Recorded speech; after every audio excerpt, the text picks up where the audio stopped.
Chapter 2. You can buy it, but only for a short while. In the cruiser from last time, Sena and the others were sitting around a table as Kariko explained that Sena had caused the academy-wide system malfunction. So that computer trouble was my fault. He was a little bit shocked. It's true that your escape was a trigger, but it was the complex network of mistakes from each department that made the whole thing a huge fuss, Kariko said. This wouldn't have happened if I hadn't escaped then, would it? So, I'm just a bother to everyone after all, Sena said. The dorm escape is an old academy tradition. Everyone does it, that's half of why no one responded to it at first, Amain said brightly, trying to encourage the now depressed Sena. Yes, Amain is right. And the root cause of the damage spreading so far was that the system engineers were lazy, so they've kept the old, outdated, overly complicated system that they've had in place since the early days of the academy. Thanks to you, the many complicated and poorly connected systems are now unified, and on top of that we caught many dangerous criminals. Besides, it wasn't even close to the biggest uproar the academy's experienced. Irma joined in trying to lighten the tone. Oh yeah, come to think of it, weren't the people around you acting quite calmly that night? Amain asked. Sena remembered the festival in the city that night. Yeah, Kenneth said that festival was normal, but that airship battle sort of blended in with the festival. Ahaha, you thought it was part of the festival?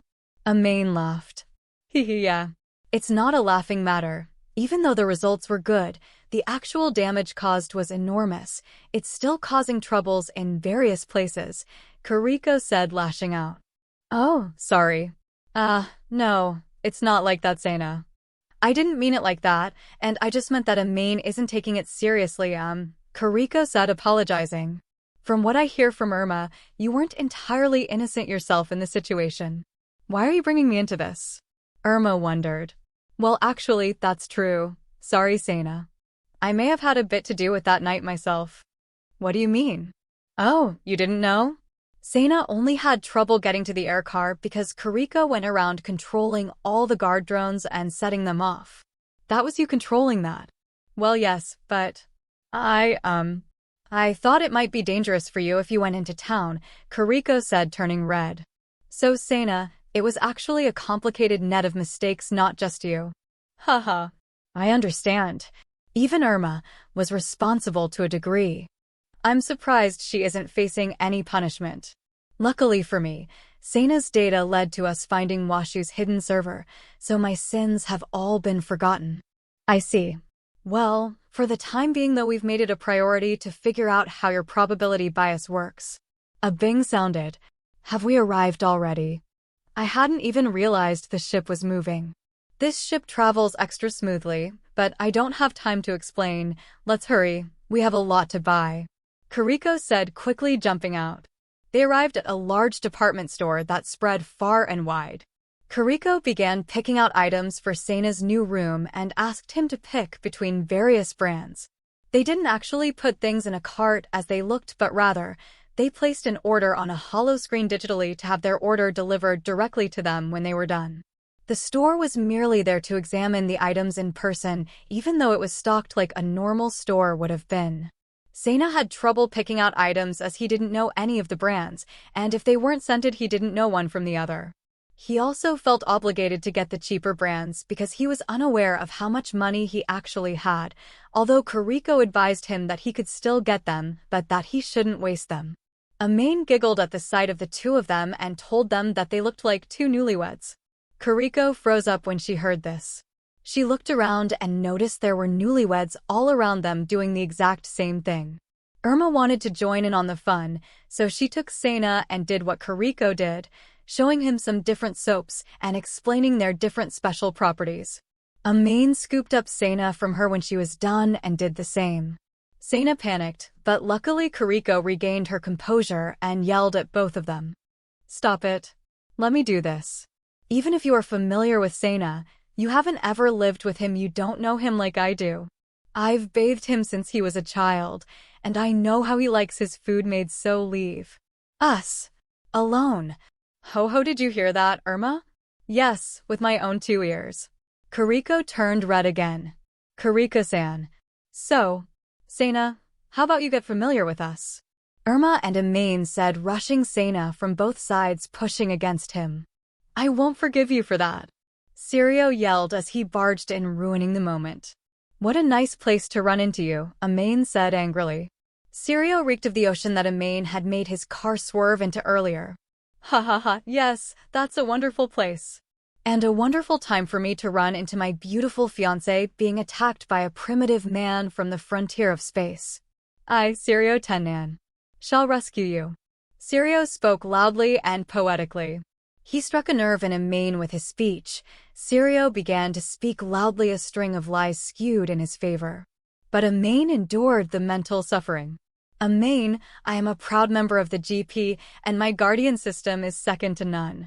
Why, I even bet it's better than Ms. Masaki over here.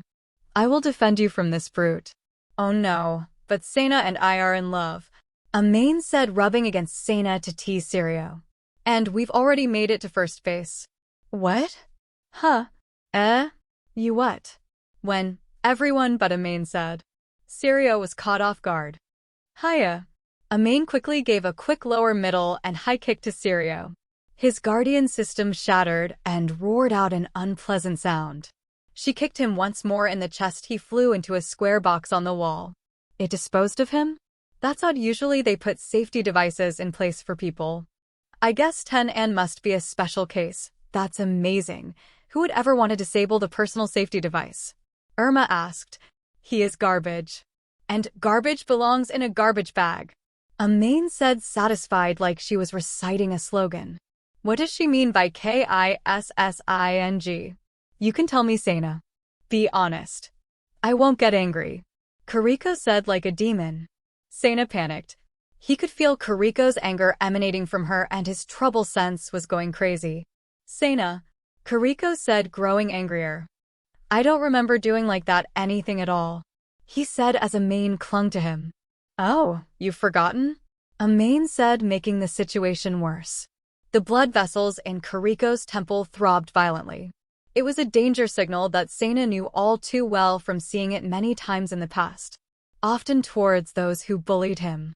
Amain, he said, trying to warn her, but she put her arms around his neck so he couldn't run away and came closer to his face. Kariko's temple throbbed louder. Don't you remember that time? She said, stroking his chest with her fingers and trailing up to his lips.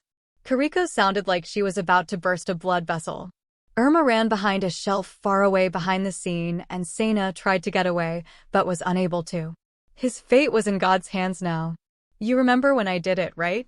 CPR, she said, looking towards Kariko with a smile.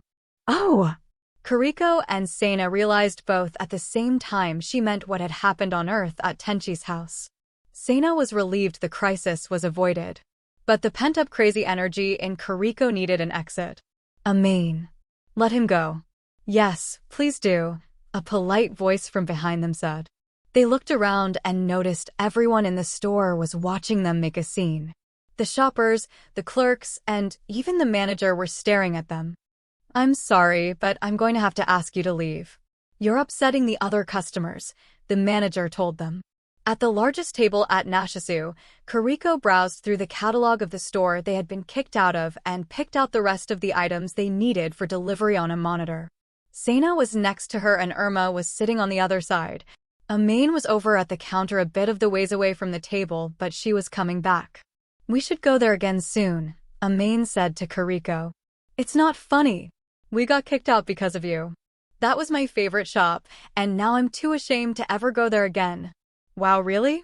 You know there's another one on the street, right? Amain said, lowering her head towards Kariko. But Kariko remained silent, looking at the monitor. Irma chimed in because she didn't want Kariko to stay in the mood she was in. Hey Kariko, please forgive me already, I'm sorry. It was all Amain's fault. When I heard we were all going to be living together, I thought it would be kind of fun, but it turns out it seems like it's going to be pretty hectic after all, Irma said, scratching her head. Kariko looked at Sena and noticed he was happy at Irma saying she was looking forward to living together. Sena was used to people telling him they didn't want him anywhere near them. He liked being in space because he was finally needed and accepted by people there. Kariko dropped her mood upon seeing this look on his face. She just wanted Sana to be happy.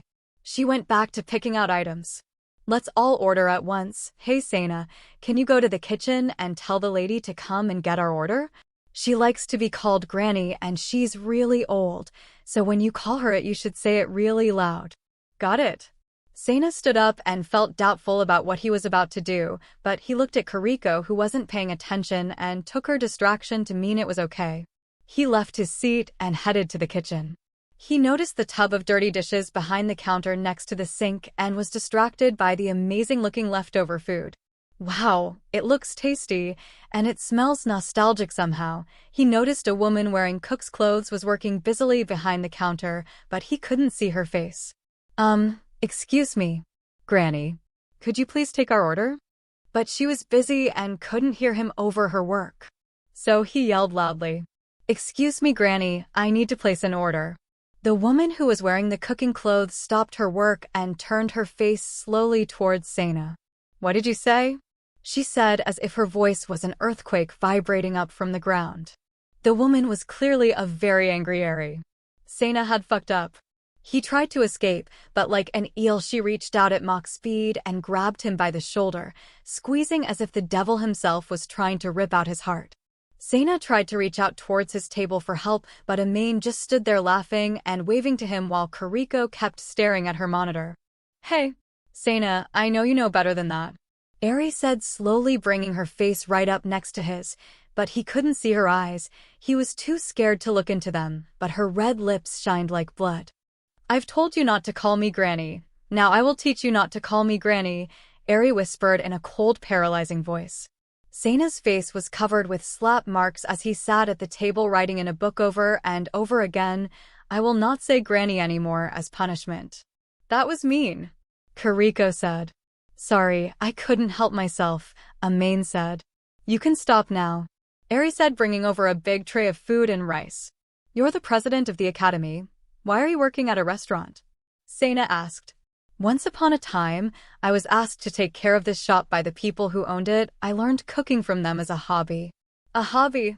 Someone once told me, if you can make delicious food, you can live anywhere. Since then, no matter how busy I am, I always set aside time to cook. Who would have expected the president of the academy to be so competent and homey? That doesn't fit her personality at all. Huh. It looks like he's thinking something awfully rude again, Eri said. No, I am busy admiring your ability to be president while also maintaining a shop. I'll accept your praise, but only half of it. By the way, have you been outside to the terrace yet? You should go have a look. Sana went outside to the terrace where he was overtaken by the sight outside. It's amazing, isn't it? Eri said, laying out Sana's party's food on a table on the terrace. What is this? It seems unnatural. Is it a crater? Well, it's not exactly a crater. A meteorite didn't make it. It was made by a runaway experiment. It's called Washu's Pour. Washu's Pour? Washu. Sana stopped himself. He remembered he wasn't supposed to talk about Tenchi or his housemates. Eri nodded at him to affirm that idea. Come on, eat your food before it cools down. Oh, yes. Everyone paid close attention to Sana as he took his first bite. He wondered what it would taste like. To his surprise, though, it tasted exactly like the food in Kariko's house. This is the taste of the food in Kariko's house. Well, it should. The seasonings we use are all the same ones Eri does. Wow, is that so? The meals the dorm had provided were good enough, but he was glad to finally eat something that he was accustomed to. It made the academy feel more like home. Come on, let's eat. Yes, let's. And with that they all dug in. But their happiness didn't last long. Soon a damp, trashy-smelling glove hit Sana in the face and slid down onto his food. It was Sirio. Sana Yamada, I challenge you to a duel. Sirio said seriously as garbage slid off of him. How dare you enter my shop in such a state? Eri said.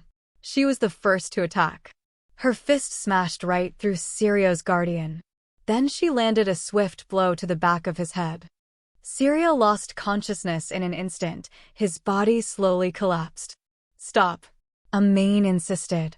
Just like in the department store, she had set her anklet to maximum output and then she kicked Sirio with her whole body.